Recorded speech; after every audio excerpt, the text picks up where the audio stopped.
Hello friends, welcome to my channel computer Gyan academy.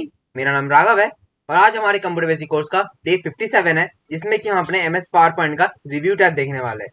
अब ये review tab के बारे में हम पहले वाले दो एप्स में ही बात कर चुके हैं, जैसे कि हमारे एमएस वर्ड में ही बात कर चुके हैं और एमएस एक्सेल में ही बात कर चुके हैं। ठीक है, तो रिव्यू टैब में भी दोबारा हमारा एमएस वर्ड रिव्यू टैब है हमारा। तो इस रिव्यू टैब में क्या होता है बेसिकली कि रिव्यू टैब में अगर हमने कोई प्रेजेंटेशन बनाया है और उस प्रेजेंटेशन में अगर कोई भी मिस्टेक रहता है या फिर कोई भी चीजों को हमें अच्छे से उसको अगर चेंज करना होता है अच्छे विजुअलाइजेशन के लिए, मतलब अच्छे से देखने के लिए, अगर उन उस चीजों को हमें चेंज करना पड़ा तो उसी का एक रिव्यू मिलता है हमें कि हमें रिव्यू में क्या क्या हमें चेंज करना चाहिए। प्रेजेंटेशन तो हमने बना लिया है, अब उसमें कौन कौन से चेंजेस हमें करने चाहिए जिससे कि हमारे प्रेजेंटेशन और भी अच्छा बने, तो उसी के लिए प्रेजेंटेशन रिव्यू टैब को बनाया गया है। ठीक है, तो इसको देखने के लिए टॉपिक पे चलता है। तो हम आ गए अपने एमएस पावर पॉइंट में। ठीक है, तो इस टॉपिक को शुरू करने से पहले अगर अभी तक आपने हमारे चैनल को सब्सक्राइब नहीं किया है तो हमारे चैनल को जल्दी सब्सक्राइब कर लो और नोटिफिकेशन को ऑल पे कर दो, इससे कि हमारे सारे न्यू वीडियोस का अपडेट सबसे पहले आपके पास पहुंच जाए। तो ये देखो, हाँ, ये हमारा रिव्यू टैब है। अगले दिन हमने रिकॉर्ड टैब किया था, आज हम रिव्यू टैब करने वाले हैं। तो रिव्यू टैब में बेसिकली ये ग्रुप्स हैं: proofing, accessibility, language, comments, ink और ये वाला वन नोट। ठीक है, तो यहाँ पे शुरू करता है। प्रूफिंग में हमारे दो चीजें आती है, एक है हमारा एप्स एबीसी एंड स्पेलिंग। ठीक है, मतलब एक तरह का स्पेलिंग चेकिंग है। ठीक है, और एक हमारा थ्रेसर्स। तो यहाँ पे पहले हम स्पेलिंग का देख लेते हैं। मान लो यहाँ पे एप्लीकेशन में से, यहाँ पे हमारा एक टेक्स्ट है, इस एप्लीकेशन में से मैं यहाँ से इस एप्लीकेशन के स्पेलिंग को मैं इसका गलत कर देता हूँ। ठीक है, ये एप्लीकेशन में से मैं सी को डिलीट कर देता हूँ, तो हमारी ये स्पेलिंग हमारा गलत हो गया। तो देखो, ये स्पेलिंग हमारा गलत हो गया, इसलिए यहाँ पे हमारा रेड लिखा हुआ आ रहा है। ठीक है, यहाँ पे हम ये काम करते हैं, ये पहले इसको दिखा दूं मैं। ठीक है, एप्लीकेशन मैंने यहाँ पे गलत लिखा है तो ये हमारा स्पेलिंग गलत है, तो इसलिए यहाँ पे हमारा देखो स्पेलिंग वाला ऑप्शन, इस पे क्लिक कर देंगे तो फिर यहाँ पे एक सेक्शन, एक साइड में एक सेक्शन खुल के आएगा जहाँ पे हमें दिखाई देगा कि इस एप्लीकेशन के और सारे ऑल्टरनेट दिखेंगे। ठीक है, मतलब और सारे सजेशन दिखेंगे कि एप्लीकेशन हो सकता है, एप्लीकेशन में एपोस्ट्रोफी एस हो सकता है, या फिर ये वाला या फिर ये वाला, कौन सा वाला आप लेना चाहते हो। तो अगर मैं ये वाला लेना चाहता हूँ तो मैं इसको चेंज पे क्लिक कर दूंगा। ठीक है, चेंज पे क्लिक कर दूंगा। या फिर मान लो आपको यहाँ पे एप्लीकेशन में के बहुत सारे स्पेलिंग्स हैं, इस सेंटेंस में, इस पैराग्राफ में एप्लीकेशन के बहुत सारे वर्ड्स हैं, उन सभी वर्ड्स में आपने सी नहीं लिखा है, सभी वर्ड्स में आपने गलत लिखा है। तो अगर चेंज ऑल पे कर दोगे तो वो सभी चेंज हो जाएंगे, और सिर्फ एक चेंज पे क्लिक कर दोगे तो एक चेंज हो जाएगा, मतलब ये वाला एक चेंज हो जाएगा जो हमारा सिलेक्टेड है।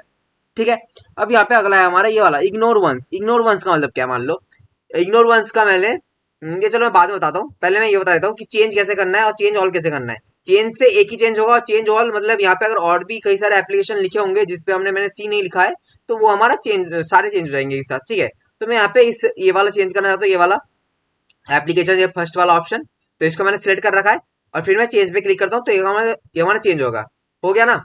अब यहाँ पे करता हूँ, यहाँ पे मैं अपना नाम लिखता हूँ, राघव। ठीक है, मैंने यहाँ पे अपना नाम लिखा, तो ये नाम भी मेरा यहाँ पे रेड कलर का शो करेगा। क्यों?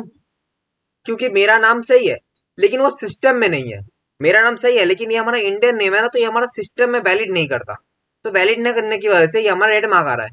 अब मान लो मैं यहाँ पे स्पेलिंग्स एंड ग्रामर में जाता हूँ, जाने के बाद यहाँ पे देखो स्पेलिंग में जाता हूँ और यहाँ पे देखो हमें दो ऑप्शन दिख रहे हैं कि आपको अगर कैपिटल में रखना है तो कैपिटल में रख सकते हो, या फिर आपको स्मॉल लेटर में रखना है तो स्मॉल लेटर में रख सकते हो। ठीक है, और यहाँ पे देखो, आप यहाँ पे और भी कई सारे ऑप्शन है, यहाँ पे देखो तीनों ऊपर ऑप्शन है। एक है हमारा इग्नोर वंस। इग्नोर वंस का मतलब है कि इसको इग्नोर कर दो। इसको इग्नोर करने से क्या होगा, इसको इग्नोर कर देने के बोलने से ये जो रेड मार्क है ना, ये हट जाएगा, तो सिस्टम इसको इग्नोर कर देगा कि यहाँ पे जो स्पेलिंग लिखा है ना ये गलत है, सही है, कोई फर्क नहीं पड़ता, वो इसको इग्नोर कर देगा। इग्नोर कर देने की वजह से यहाँ पे रेड लाइन हट जाएगा। या फिर इग्नोर ऑल कर देंगे, मतलब जी हाँ, यहाँ पे अगर जितने भी स्पेलिंग आपने गलत लिखे हैं, आप चाहते हो कि आपने नहीं, आपने वो सही लिखा है, जैसे कि मान लो यहाँ पे आपने एक स्टोरी लिखी है, उस स्टोरी में बहुत सारे बच्चों का नाम है। ठीक है, अब बहुत सारे बच्चों में जैसे राघव, समीर, रोहन, किरण, बहुत सारे नाम है। ठीक है, ये इतने सारे नाम है, ये सारे नाम तो हिंदी नाम है जिनको हमने इंग्लिश में लिखा है, तो सिस्टम वाइज ये सारे गलत ही है। सिस्टम वाइज देखा जाए तो सिस्टम के अकॉर्डिंग ये सारे स्पेलिंग गलत है, जो इसके इंग्लिश डिक्शनरी में नहीं आता। तो यहाँ पे इग्नोर ऑल पे क्लिक कर देगा तो ये सभी नाम को इग्नोर कर देगा। ठीक है, और जितने भी स्पेलिंग गलत लिखे होंगे सभी को इग्नोर कर देगा। ठीक है, या फिर अगर हम ऐड कर देंगे तो ऐड वाला ऑप्शन किस लिए है, ऐड वाला ऑप्शन इसलिए है, मान लो ये आपका लैपटॉप है, ठीक है, ये आपका कंप्यूटर है, आप चाहते हो कि आपका नाम ही अगर गलत बोल रहे हैं तो आपको बुरा लगेगा कि भाई मेरे नाम को क्यों गलत बोल रहा है, मेरा लैपटॉप है, मुझसे होशियारी करेगा, मेरे नाम को गलत बोलेगा। तो उस टाइम आप क्या कर सकते हो, उस टाइम आप इसको ऐड डिक्शनरी में कर दो। ऐड डिक्शनरी, ये हमारा ऐड लिखा हुआ है, इसका इसका फुल फॉर्म ऐड डिक्शनरी है। ठीक है, ऐड डिक्शनरी से क्या हो जाता है कि आप अगर कभी भी इसमें अगर अपना नाम लिखोगे तो वो आपको आपके नाम को रेड मार्क नहीं करेगा। अभी अगर मैं इसमें ऐड कर दूं ना, ये हमारा ऐड हो गया, ये अब ये हमारे डिक्शनरी में ऐड हो गया, ठीक है। अब अगर मैं किसी और स्लाइड में जाता हूँ, किसी और स्लाइड में जाने के बाद यहाँ पे मैं लिखता हूँ राघव, ठीक है। अब देखो ये इसको रेड मार्क नहीं करेगा, देखो इसको रेड मार्क नहीं कर रहा, जबकि मैं उस स्लाइड में मैंने किया था, मैंने उस स्लाइड में किया था, लेकिन काम मेरा इस स्लाइड में भी कर रहा है, क्योंकि अब ये हमारा डिक्शनरी में ऐड हो चुका है, डिक्शनरी में ये वर्ड ऐड हो चुका है कि यहाँ पे जो राघव नाम होगा वो रेड मार्क नहीं होना चाहिए, वो मार्क वैलिड है, मतलब वो नाम वैलिड है, ठीक है। तो इसने ऐसे ऐसे करके काम करता है, ठीक है, ऐड वाला ऑप्शन हमारा। तो हमने स्पेलिंग का यहाँ पे देख लिया। अगला देखेंगे हम थ्रेसर्स। थ्रेसर्स का मतलब क्या है? थ्रेसर्स का मतलब यहाँ पे देखो, ये ऑप्शन बंद है अभी। थ्रेसर्स के लिए मैं इस सॉफ्टवेयर वाले को सिलेक्ट करता हूँ, इस सॉफ्टवेयर वाले वर्ड को सिलेक्ट करता हूँ। अब थ्रेसर्स का मतलब एक तरह से सिनोनिम्स कह सकते हो, सिनोनिम्स या फिर प्रायवाची, मतलब एक वर्ड के बहुत सारे मतलब। तो यहाँ पे मैं इसको सिलेक्ट करता हूँ, फिर मैं थ्रेसर्स वाले सेक्शन, इस वाले ऑप्शन पे क्लिक करता हूँ। तो यहाँ पे देखो, यहाँ पे हमारा एक अलग से एक ऑप्शन खुल के आ जाएगा, और यहाँ पे देखो हमें दिख जाएगा इसका सॉफ्टवेयर का अलग अलग नाम, जैसे कि package, software program, computer software, system software, software system, software package, बहुत सारे इसके अलग अलग नाम है, वो सारे नाम हमें शो करेंगे। फिर यहाँ पे मान लो हम इस ऑफिस को सिलेक्ट करता हूँ, करने के बाद मैं दोबारा थ्रेसर्स पे क्लिक कर दूंगा, तो यहाँ पे देखो ऑफिस रिलेटेड जो जो हमारे वर्ड्स हैं उसके सिनोनिम्स वो सारे हमें दिख जाएंगे, ठीक है। तो यहीं पे यही होता है कि सिनोनिम मतलब थ्रेसर्स में हम उसके अलग अलग नाम देख सकते हैं, ठीक है। तो ये हमने थ्रेसर भी देख लिया। अब एक हमारा चेक एसेसिबिलिटी। अब चेक एसेसिबिलिटी का देखने का क्या है, चेक एसेसिबिलिटी के यहाँ पे नीचे वाला ऑप्शन पे क्लिक कर देंगे, और यहाँ पे देखो हमारे कई सारे ऑप्शन है। मैं इस वाले चेक एसेसिबिलिटी में क्लिक करता हूँ। क्लिक करने से हमारे यहाँ पे कैसे करके पैनल खुल के आ जाएगा, और यहाँ पे हमारे इसका एक टैब खुल के आ जाएगा। इस टैब में हमारे बहुत सारे ऑप्शन है, ठीक है।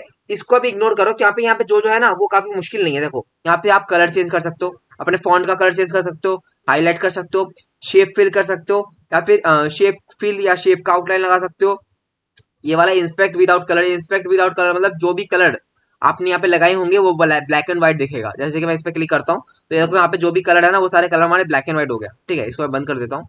फिर हमारा स्पेलिंग एंड मिस्टेक चेक करने के लिए, फिर हमारा स्लाइड टाइटल, मतलब स्लाइड टाइटल मतलब यहाँ पे अगर किसी का टाइटल अगर आपको एडिट करना है या फिर चेंज करना है, मतलब टाइटल मतलब क्या, ये जो आपका इंट्रोडक्शन लिखा है ना आपका टाइटल है, तो इसको अगर चेंज करना है, एडिट करना है, आप कर सकते हो। देखो यहाँ पे एडिट दिख रहा है। या फिर अगर मैं यहाँ पे दोबारा नॉर्मली क्लिक करता हूँ, नॉर्मली अगर मैं क्लिक करता हूँ इस पे, तो हमारा यहाँ पे दिख जाएगा कि यहाँ पे एडिट स्लाइड टाइटल, मतलब अगर आपको स्लाइड के टाइटल को अगर चेंज करना है तो आप कर सकते हो।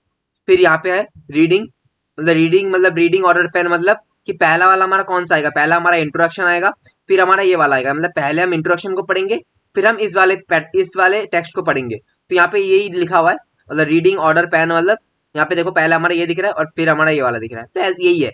और ऑल टेक्स्ट का मतलब तो मैंने बता ही दिया था पहले, कि इसके बारे में अगर कुछ यहाँ पे रेफरेंस में लिखना चाहते हो तो लिख सकते हो, इसके बारे में अगर कुछ जानकारी यहाँ पे देना चाहो तो दे सकते हो।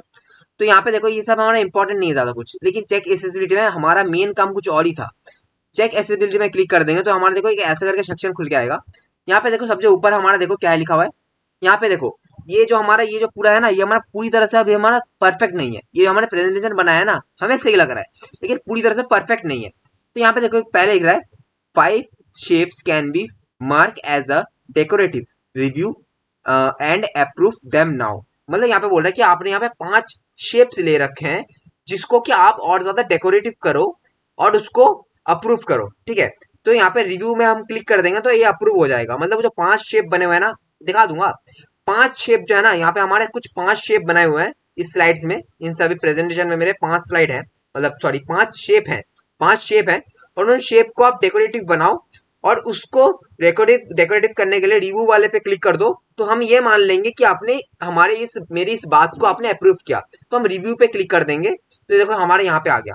यहाँ पे हमारे ये जो शेप्स है ना, इसको डेकोरेटिव करने को बोल रहा है, ठीक है। तो मैं सिलेक्ट ऑल पे करता हूँ और मैं कंफर्म कर देता हूँ। मुझे यहाँ पे डेकोरेटिव कुछ नहीं करना। देखो यहाँ पे बोल रहा है हमें डेकोरेटिव करने के लिए, लेकिन अगर मुझे नहीं करना तो मैं सिलेक्ट ऑल पे कर देता हूँ और इसे कंफर्म कर देता हूँ कि जैसे है वैसे ठीक है, ठीक है, कंफर्म कर देता हूँ। तो ये इसे कंफर्म मान लेगा, मतलब सिस्टम इसे कंफर्म मान लेगा, ठीक है। अब यहाँ पे अगला है 5 shapes issue have been fixed way to go, ठीक है। अब यहाँ पे देखो, यहाँ पे हमारा यहाँ पे क्या बोल रहा है कि यहाँ पे जो 5 शेप है ना, उसका जो वे है ये आपको कंफर्म करना है। तो मैं यहाँ पे नेक्स्ट करता हूँ। नेक्स्ट करने से देखो make a document inclusive, fix this issue document can be assessed everyone including the disability community. अब यहाँ पे क्या बोल रहा है यहाँ पे बोल रहा है कि आपने जो डॉक्यूमेंट बनाया ना, इस पे इसको ऐसे तरीके से बनाओ कि ये हर किसी को अच्छे से क्लियर हो, हर किसी को अच्छे से क्लियर हो। भले ही अगर कोई डिसेबिलिटी की प्रॉब्लम है, डिसेबिलिटी की मतलब देखने में दिक्कत है, देखने में दिक्कत मतलब कि उसे कलर ब्लाइंडनेस है, ऐसा वैसा कुछ, हाँ अगर ऐसा कोई भी दिक्कत है तो उनको भी अच्छे से दिखाई दे, इसलिए इस तरह से प्रेजेंटेशन को बनाओ। तो यहाँ पे मैं क्या करता हूँ, मैं यहाँ पे क्या करता हूँ, ये देखो यहाँ पे आपको ये एक नीचे मिल रहा होगा, इसके नीचे ये देखो ये वाला मिल रहा होगा ना, हार्ड टू। यहाँ पे देखो बहुत सारे इस ऑप्शंस के अंडर ये सारे ऑप्शंस आते हैं, ठीक है। यहाँ पे देखो इसके अंदर ये सारे ऑप्शंस आते हैं। तो इसको इस स्टेटमेंट को हमें सही करने के लिए हमें यहाँ पे देखो hard to read text contrast, hard to read text contrast मतलब कि यहाँ पे बहुत ज्यादा दिक्कत आ रही है, हार्ड मतलब मुश्किल हो रही है इस टेक्स्ट को पढ़ने में। तो यहाँ पे देखो यहाँ पे ये क्यों बोल रहा है हार्ड हो रही है, जैसे कि ये वाला जो पीछे मेरा बैकग्राउंड का कलर है वो मेरा ब्लू है, लेकिन यहाँ पे जो टेक्स्ट है ना ये भी मेरा व्हाइट है। तो ये काफी हल्का हल्का हो गया, दोनों कलर ही हमारे हल्के हल्के हो गए, ठीक है। इसलिए यहाँ पे इसको चेंज करने के लिए बोल रहा है। तो मैं यहाँ पे हार्ड टू रीड वाले पे क्लिक कर दूंगा। तो यहाँ पे हम इसको और भी कई सारे ऑप्शन है कि आप यहाँ पे क्या करके चेंज कर सकते हो। तो यहाँ पे अगर आप मोर फॉन्ट कलर्स पे जाके इसका अगर फॉन्ट का कलर चेंज कर दोगे तो भी हो जाएगा। या फिर अगर आप शेप फिल पे क्लिक करके इसका जो पीछे का जो बैकग्राउंड का कलर है वो भी आप चेंज कर दोगे तो वो भी हो जाएगा, ठीक है। या फिर आप टेक्स्ट को हाईलाइट कर दोगे, हाईलाइट तो पता ही आपको हाईलाइट कैसा होता है कि हाईलाइटर वाला, तो हाईलाइट कर दोगे तो वो भी हो जाएगा। तो इन तीनों में से कोई भी एक ऑप्शन आपको करना ही है, जिससे कि आपका जो हार्ड टू रीड टेक्स्ट है ना, जो पढ़ने की जो दिक्कत आ रही है, कॉन्ट्रास्ट मतलब जो कलर मतलब लाइटिंग का जो डिफरेंस आ रहा है ना, उसको सही करना पड़ेगा।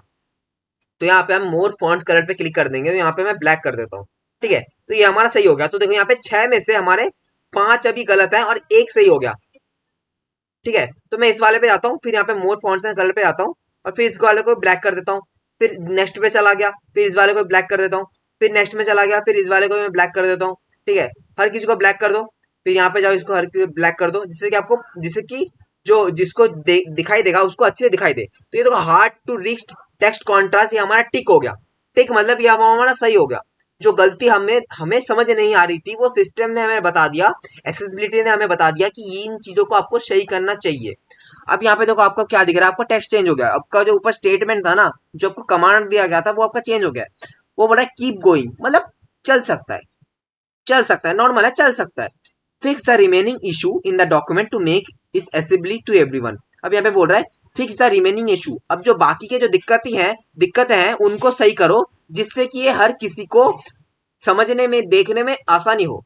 तो यहाँ पे देखो missing all text, missing all text में क्लिक कर देंगे। अब ऑल टेक्स्ट तो मैंने कहा ही था कि ऑल टेक्स्ट आप टेक्स्ट के लिए भी एक ऑल टेक्स्ट लिख सकते हो, या फिर किसी इमेज या पिक्चर के लिए भी आप एक ऑल टेक्स्ट लिख सकते हो। अब ऑल टेक्स्ट लिखना ना बहुत ज्यादा जरूरी होता है, किसी के बारे में एक डिस्क्रिप्शन लिखना, किसी के बारे में एक इंट्रो लिखना बहुत ज्यादा जरूरी होता है। अगर मान लो आपने कोई पिक्चर वगैरह लिख दे रखा है, आपने पिक्चर वगैरह अपने बुक में लिखा है, बुक में लगाया है, तो उस बुक में पिक्चर वगैरह तो है, लेकिन उसके बारे में थोड़ी बहुत आपको बातें लिखनी भी होती है। तो यहाँ पे देखो आप यहाँ पे और मिसिंग ऑल टेक्स्ट में आप यहाँ पे लिख सकते हो, इस एमएस वर्ड के बारे में कुछ लिख सकते हो। या फिर अगर आपको लिखना नहीं है ना तो कोई बात नहीं, यहाँ पे देखो 1-2 डिटेल्स मतलब एक या दो सेंटेंस आप यहाँ पे लिखो, इसके बारे में लिखना ही पड़ेगा, एक या दो सेंटेंस लिखो। तो अगर आप नहीं लिखना चाहते हो तो यहाँ पे आप ये कर दो जनरेट डिस्क्रिप्शन। जनरेट डिस्क्रिप्शन से क्या होता है, ये आपका एक डिस्क्रिप्शन, एंटर इमेज डिस्क्रिप्शन है ना, तो यहाँ पे आप जनरेट डिस्क्रिप्शन पे क्लिक कर दोगे तो इसका एक डिस्क्रिप्शन आपको जनरेट करके दे देगा। या फिर इसको मार्क एज डेकोरेटिव कर दोगे तो ये इसको मतलब सिस्टम समझ लेगा कि आपने इसको ऑल टेक्स्ट इसमें लगा लिया है। लेकिन कोई बात नहीं, यहाँ पे जनरेट डिस्क्रिप्शन है तो जनरेट डिस्क्रिप्शन कर देते हैं। जनरेट डिस्क्रिप्शन पे क्लिक कर देंगे तो यहाँ पे इसके रिलेटेड दो हमारे लिख के आ जाएंगे, ठीक है। फिर इसको अप्रूव कर दो, फिर हमारे नेक्स्ट वाले पे चला गया, इसका भी जनरेट डिस्क्रिप्शन कर दो तो इसके रिलेटेड भी दो यहाँ पे लिख के आ जाएंगे, इसको अप्रूव कर दो, फिर इसमें भी जनरेट कर दो तो इसके रिलेटेड भी जो यहाँ पे लिख के आ जाएंगे। यहाँ पे क्या बोल रहा है, a logo with a black background AI generated content may be incorrect, ठीक है। तो जो भी हो जैसा भी हो, इसने दो एक रिलेटेड हमें लिख के बता दिया कि इसके पीछे क्या दिख रहा है, इसके पीछे ब्लैक कलर का है, ठीक है, और आगे एक एआई जनरेटेड है, ठीक है। तो जो भी हो इसको इसको अप्रूव कर दो, ठीक है। तो इसके रिलेटेड हमने एक मिसिंग ऑल टेक्स्ट में हमने इसको भी टिक कर दिया, इसको भी टिक करवा दिया। अब यहाँ पे बोल रहा है मिसिंग सबटाइटल, मिसिंग सबटाइटल मतलब किसी का सबटाइटल आपने नहीं लिखा है। तो इस पे क्लिक करते हैं तो देखो हमें यहाँ पे चला जाएगा और यहाँ पे बोल रहा है कि इसका आपने सबटाइटल नहीं दिया है। तो इसको देखो, इस वाले शिट का ना अपने को सबटाइटल चूज नहीं किया है। देखो इसमें सबटाइटल क्या है, इसमें सबटाइटल ये है, इसमें सबटाइटल ये है, इसमें सबटाइटल ये ऊपर वाला है, इसमें सबटाइटल ऊपर वाला है, इसमें सबटाइटल ये आईपीएमटी पीपीएमटी है। इस वाले में कोई सबटाइटल नहीं है, और इस वाले में भी ये जो सेविंग अकाउंट है ये हमारा सबटाइटल है, लेकिन इस वाले में हमारा कोई भी सबटाइटल है ही नहीं, इसमें कोई भी सबटाइटल नहीं लगा हुआ है। तो इसमें देखो, इसमें सबटाइटल नहीं है, इसलिए नहीं है क्योंकि मैंने एक ब्लैंक शीट के ऊपर ना इन सारे इमेज को लगाकर उसके अंदर मैंने टेक्स्ट लगाया था, इसलिए यहाँ पे कोई सबटाइटल लिखा नहीं है। तो यहाँ पे मैं क्या करता हूँ, यहाँ पे नीचे आता हूँ, मिसिंग सबटाइटल पे क्लिक करता हूँ, और यहाँ पे बोल रहा है आप इसको क्या करना चाहते हो, एड स्लाइड टाइटल पे कर दो, या फिर एड हिडन सब स्लाइड टाइटल पे कर दो, या फिर set as a slide title पे कर दो। मतलब टाइटल, आपको एक टाइटल लिखना है तो आप किस तरह का title, set as a slide title, ये आपके स्लाइड का एक टाइटल रखना चाहते हो, या फिर इसको अपना एक इसी स्लाइड का एक टाइटल डिक्लेयर करना चाहते हो, या फिर इसे एक हाइडन स्लाइड टाइटल डिक्लेयर करना चाहते हो। तो मैं इसे set as a slide title कर देता हूँ। तो ये हमारा एक टाइटल हो गया। अब इसको अप्रूव कर देंगे, जो अप्रूव दिख रहा है अप्रूव कर देंगे, तो ये हमारा अप्रूव हो गया। अब यहाँ पे देखो, ये देखो ये वाला भी मिसिंग स्लाइड टाइटल, ये भी हमारा टिक हो गया। अब यहाँ बोल रहा है check reading order, check reading order पे क्लिक कर देंगे। यहाँ पे चेक रीडिंग ऑर्डर का मतलब यहाँ पे बोल रहा है चेक रीडिंग ऑर्डर पे क्लिक कर देंगे। अब यहाँ पे बोल रहा है कि जो रीडिंग का जो फॉर्मेट है ना इसे सही करो। अब यहाँ पे देखो रीडिंग का फॉर्मेट यहाँ पे सही में, यहाँ पे थोड़ा गलत है, इसको सही करना तो जरूरी है हमें। यहाँ पे देखो क्या कर रहा है, यहाँ पे देखो ये जो हमारा स्ट्रेट एरो है ना, ये जो स्ट्रेट एरो है ना, ये वाला स्ट्रेट एरो, ये इसे, ये वाला ऊपर वाला, ये जो ये वाला है ना, ये इसे पहले डिक्लेयर कर रहा है कि भाई ये इस एरो को पहले पढ़ना है। यहाँ पे पहले पहले आपको इसको पढ़ना है। अरे हम एरो क्यों पढ़ेंगे, तो एरो तो गलत है ना। तो ये वाला है ना बैंक अकाउंट, ये वाला हमारा सबसे ऊपर रहेगा, इसको लेफ्ट क्लिक करके ऊपर कर दो, ठीक है। फिर आपका ये वाला रहेगा, ठीक है, फिर आपका ये वाला रहेगा, और फिर आपके ये वाले और ये वाले रहेंगे, ठीक है। नहीं तो ये वाला ऊपर कर दो, ये वाला, ये 16 वाला मतलब बैंक अकाउंट वाला पहले रहेगा, फिर आपका ये वाला आपका इस बार रहेगा, फिर ये वाला, ये वाला, ये वाला, अच्छा ये वाला, ये तीनों तो हमारे ये हो गए, फिर ये वाले, ये वाला, ये वाला, चलो प्रॉपर ये तीनों एक साथ है, ठीक है। फिर ये तीनों एक साथ है, ठीक है। अब यहाँ पे देखो हमने इसका फॉर्मेट सही कर लिया। पहले हम क्या पढ़ेंगे, पहले हम टाइटल पढ़ेंगे, फिर हमारा दो एरो है, ठीक है, ये वाला एरो, फिर ये वाला एरो, मतलब ये ऐसा वाला एक एरो, ऐसा वाला एक एरो, फिर हमारा पढ़ेंगे बैंक अकाउंट, फिर हमारा ये वाला बैंक अकाउंट, ठीक है, ये दोनों बैंक अकाउंट, फिर हमारे यहाँ पे ये वाला आएगा, ठीक है, ये पहला वाला पैरा, फिर ये वाला सेंटेंस, फिर यहाँ पे आ जाएगा ये वाला सेंटेंस, फिर ये वाला सेंटेंस, फिर ये वाला सेंटेंस, ठीक है। तो प्रॉपर वे में हमें सेट कर लिया। अब इसको हम ओके, इसको हम क्लोज कर देंगे, ठीक है। तो ये भी हमने कंफर्म कर दिया, मतलब हमने जो हमारा जो एक रिकॉर्डिंग का ऑर्डर था ना उसे हमने सही कर लिया।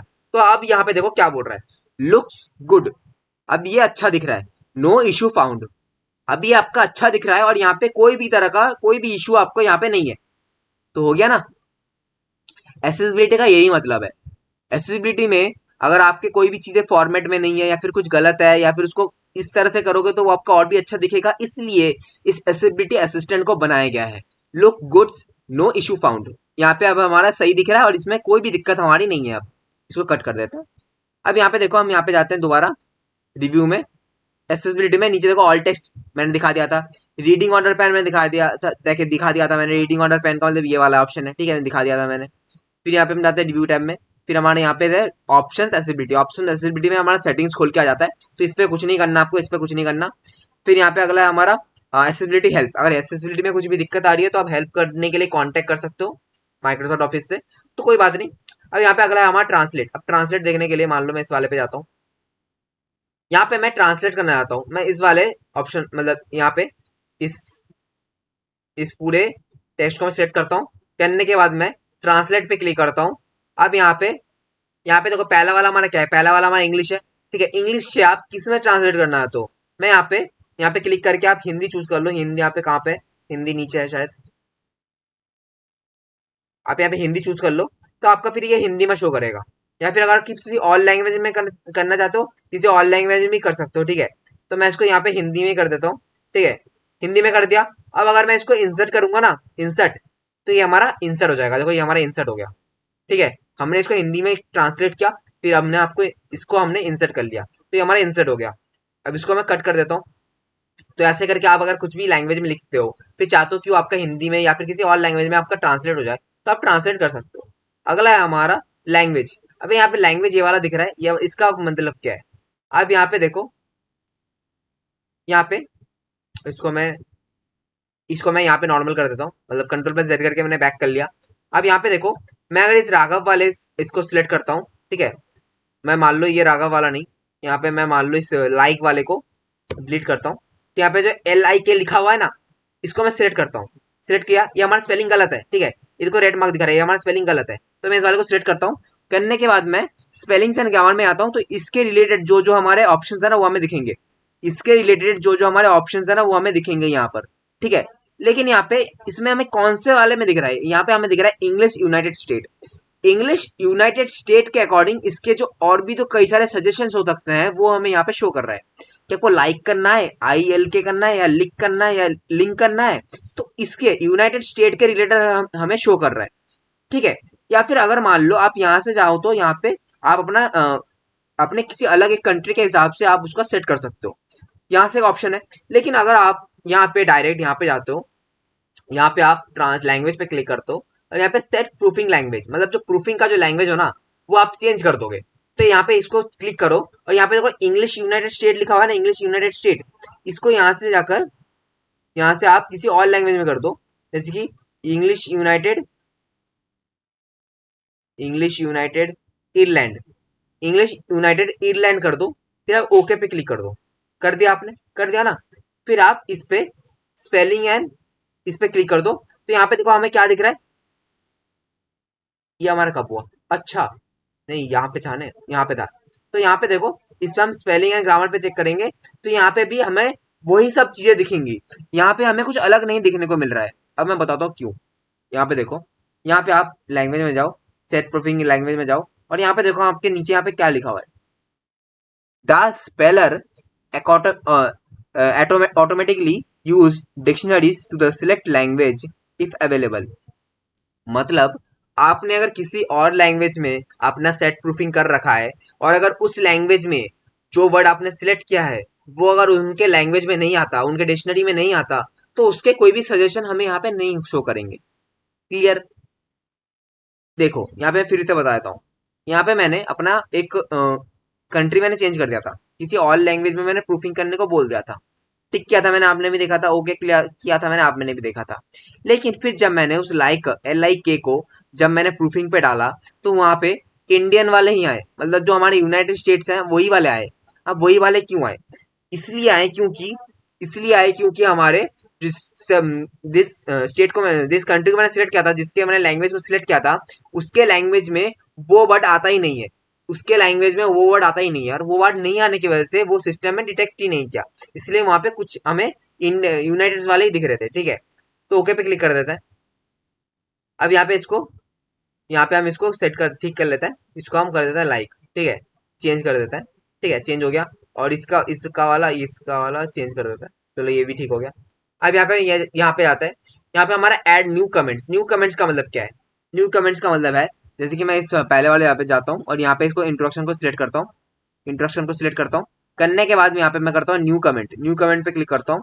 तो इस इंट्रोडक्शन के रिलेटेड मैं यहाँ पे एक न्यू कमेंट देना चाहता हूँ। अब इंट्रोडक्शन के रिलेटेड किस चीज का इंट्रोडक्शन है? माइक्रोसॉफ्ट ऑफिस का इंट्रोडक्शन है, ठीक है। तो यहाँ पे हम लिख देंगे इसको MS इंट्रो, ठीक है। तो इसके रिलेटेड मैंने यहाँ पे कमेंट पास कर दिया, और कमेंट का मतलब हर किसी को पता है कि किसी चीज के रिलेटेड अपना एक रिव्यू देना, अपना एक सजेशन देना, अपना एक क्या बोलूं, अपना एक ओपिनियन देना, ठीक है। तो ये हमारा क्या है, इस रिलेटेड मैंने इंट्रोडक्शन के रिलेटेड मैंने यहाँ पे एक सजेशन दे, मतलब एक अपना एक ओपिनियन दे किया MS माइक्रोसॉफ्ट ऑफिस का एक MS माइक्रोसॉफ्ट ऑफिस का एक इंट्रो है, ठीक है। तो फिर इंट्रो लिखने के बाद यहाँ पे जो ये एरो वाला दिख रहा है ना, एरो वाला, इस पे क्लिक कर दो, तो ये आपका एक पोस्ट हो जाएगा, ठीक है, ये आपका फिर एक पोस्ट हो जाएगा। अब यहाँ पे मैं इस वाले पे क्लिक करता हूँ, इस वाले पे, ठीक है। फिर मैं इस वाले के माइक्रोसॉफ्ट ऑफिस पे मैं क्लिक करता हूँ, इस वाले पे क्लिक किया। फिर मैं यहाँ पे और एक न्यू कमेंट दूंगा। न्यू कमेंट में क्या देता हूँ मैं, यहाँ पे लिखता हूँ मैं, कुछ भी दे देता हूँ, ठीक है, बस मैं समझाने के लिए, MO, ठीक है, माइक्रोसॉफ्ट ऑफिस, MS ऑफिस, ठीक है, बस ऐसे ही दिखाने के लिए। तो यहाँ पे मैंने इसके रिलेटेड भी मैंने कमेंट कर दिया, तो इसको मैं पोस्ट कर देता हूँ। तो मैंने यहाँ पे दो कमेंट कर दिया है, एक वो वाला कमेंट और एक ये वाला कमेंट। अब मैं अगर प्रीवियस वाले पे जाना चाहता हूँ, प्रीवियस वाले पहले वाले कमेंट पे जाना तो जाना चाहता हूँ तो मैं यहाँ पे जो प्रीवियस लिखा है ना, प्रीवियस वाले पे क्लिक कर दूंगा। तो देखो मैं पहले वाले कमेंट दोबारा प्रीवियस पे क्लिक करता हूँ, तो प्रीवियस पे क्लिक करने से हम पहले वाले कमेंट में पहुंच गए। नेक्स्ट वाले पे क्लिक कर दूंगा तो नेक्स्ट वाले कमेंट में पहुंच जाऊंगा। ठीक है, और अगर किसी भी कमेंट को डिलीट करना है तो डिलीट वाले कमेंट पे क्लिक कर दो, तो ये आपका कमेंट डिलीट हो जाएगा। ठीक है, फिर मैं प्रीवियस पे जाता हूँ और इस वाले कमेंट को भी डिलीट करना चाहता हूँ, तो यहाँ पे डिलीट कर दूंगा, डिलीट हो जाएगा। ठीक है, शो ऑल कमेंट पे क्लिक कर देंगे तो यहाँ पे देखो कमेंट्स पैन, ये जो आपका कमेंट वाला पैन है ना, ये आपका कमेंट पैन है। ठीक है, कमेंट का पैनल है। ठीक है, तो यहाँ पे जो कमेंट पैनल ये वाला ऊपर दिख रहा है, तो अपने कमेंट वाला तो देख लिया। ठीक है, यहाँ पे प्रीव्यूज करने से क्या होता है, पहले वाला पे चला आता है, नेक्स्ट करने से आगे वाले पे चला आता है, और डिलीट करने से डिलीट हो जाता है। ठीक है, और यहाँ पे शो कमेंट्स पे आप क्लिक कर दोगे तो आपको सारे कमेंट शो होने लग जाएंगे। शो कमेंट्स पे क्लिक कर देंगे तो यहाँ पे जितने भी हमने कमेंट्स लिख रखे हैं वो सारे कमेंट हमें शो करने लग जाएंगे इस स्लाइड में। लेकिन किसी और स्लाइड में अगर आपने 4-5 कमेंट लिखे होंगे ना, तो वो सारे सारे 4-5 कमेंट आपको शो करेंगे। ठीक है, अब यहाँ पे आगे बढ़ता है। आगे हमारा हाइड इंक। अब हाइड इंक का मतलब क्या है? हाइड इंक का मतलब है, मान लो आप यहाँ पे ड्रॉ टैब में जाते हो, जाने के बाद यहाँ से इस पे कुछ इंक वगैरह ड्रॉ वगैरह करते हो। ठीक है, ड्रॉ वगैरह करते हो या फिर बच्चों को पढ़ाते वक्त आप कुछ मार्क वार्क करते हो। ठीक है, तो आपने यहाँ पे बहुत सारा इंक वगैरह लगाया है। ठीक है, फिर आपने यहाँ पे आपने पेंसिल से लेकर, ठीक है, कुछ इंक वगैरह लगाया। फिर आप किसी और एक स्लाइड में जाते हो और यहाँ पे भी वही करता हूँ। यहाँ पे मैं इसको मार्क करता हूँ। ठीक है, यहाँ पे इसको मार्क करता हूँ, मार्क करता हूँ, फिर यहाँ पे कुछ मार्क वार्क करता हूँ, तो जो भी हो बस दिखाने के लिए। अब मैं क्या करता हूँ, मैं रिव्यू टैब में जाता हूँ। जाने के बाद यहाँ पे जाता हूँ, यहाँ पे नीचे क्लिक करने के बाद यहाँ पे नीचे एक एरो दिख रहा होगा, एरो पे क्लिक करो, यहाँ पे क्लिक कर दो हाइडिंग। हाइडिंग से क्या होगा, देखो इसको यहाँ पे जाओ, दोबारा इसको यहाँ पे क्लिक कर दो। देखो इन दोनों पे, इंट्रोडक्शन वाले पे और माइक्रोसॉफ्ट ऑफिस वाले पे, दोनों पे हमारा इंक है।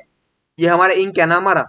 तो अगर हम यहाँ पे जाएंगे और हाइड इंक पे क्लिक कर देंगे तो इनमें जो इंक है ना वो हमारा हाइड हो जाएंगे। देखो हाइड हो गया, इंक हमारा हाइड हो गया।